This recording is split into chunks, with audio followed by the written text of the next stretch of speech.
अमराठी माणसांवरचा अन्याय भाजप खपवून घेणार नाही. मंत्री आशिष शेलारांचं वक्तव्य. तर हिंदूंना चोपण्यात तुम्हाला आनंद मिळतोय, शेलारांची टीका. पहलगाममध्ये धर्म विचारून निष्पाप हिंदूंना गोळ्या झाडल्या. इथे निष्पाप हिंदूंना भाषा विचारून चोपत आहेत. आशिष शेलारांकडून मनसेच्या आंदोलनाची पहलगाम हल्ल्याशी तुलना. पहलगाममधील दहशतवादी गाडले गेले की स्वर्गात गेले याचं आधी उत्तर द्या. पेडणेकरांचा शेलारांवर पलटवार. दहशतवादी तुमचे कुणी होते का, पेडणेकरांचा सवाल. भाषेच्या नावाखाली होणारी मारहाण आम्ही सहन करणार नाही. मनसे पक्षाची मान्यता रद्द करा. भारतीय हिंदू सेनेचं निवडणूक आयोगाला पत्र.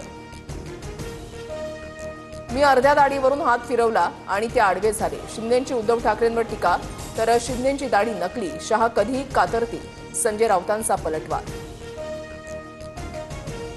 ठाकरेंच्या भाषणाला रुदालीची उपमा देत फडणवीसांकडून टीका. तर फडणवीस आणि शिंदेंनी राज्यभर रडण्याचे कार्यक्रम सुरू करावेत, राऊतांचा पलटवार. ठाकरे बंधूंच्या एकत्र मेळाव्याला अनुपस्थित असलेले मिलिंद नार्वेकर पंढरपूरमध्ये दर्शनाला. सर्व पक्षांच्या संपर्कात असलेले नार्वेकर मोक्याच्या क्षणीच गायब कसे, राजकीय वर्तुळात चर्चा.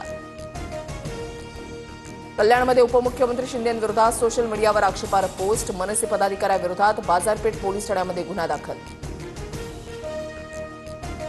नाशिकचा गंगापूर धरण 60% जास्त भरलं. धरणातील पाण्याच्या विसर्गामुळे गोदावरीच्या पातळीमध्ये मोठी वाढ. रामकुंड परिसरातील मंदिरं पाण्याखाली.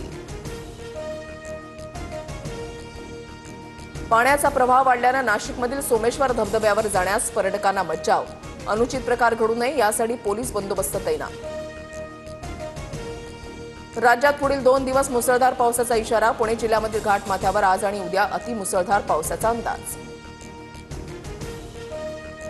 राजस्थानच्या सवाई माधोपूरमध्ये मुसळधार पाऊस. अनेक भागात जनजीवन विस्कळीत. भागवतगडमध्ये मुसळधार पावसात तलावाचा बांध फुटल्यानं सखल भागातील घरांमध्ये पाणी. हिमाचल प्रदेशच्या मंडीमध्ये ढगफुटी सदृश्य पाऊस. अनेक नदी नाल्यांना मोठा पूर. सारण, बागसियाड, गुनाग भागामध्ये नुकसान.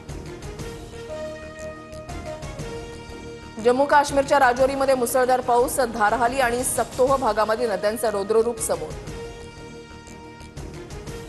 अमेरिकेमधल्या टेक्सासमध्ये पुरामुळे कहर. आतापर्यंत 51 जणांचा मृत्यू.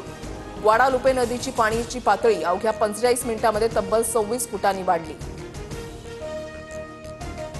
आषाढी वारीनिमित्त अवघी पंढरी दुमदुमली. पदस्पर्श दर्शनासाठी भाविकांची मोठी गर्दी. विठ्ठल मंदिराला आकर्षक सजावट. तर चंद्रभागातील वैष्णवांची मांदियाळी. पंढरपुरात मुख्यमंत्री देवेंद्र फडणवीसांच्या हस्ते शासकीय महापूजा संपन्न. फडणवीसांकडून सपत्नीक शासकीय पूजा.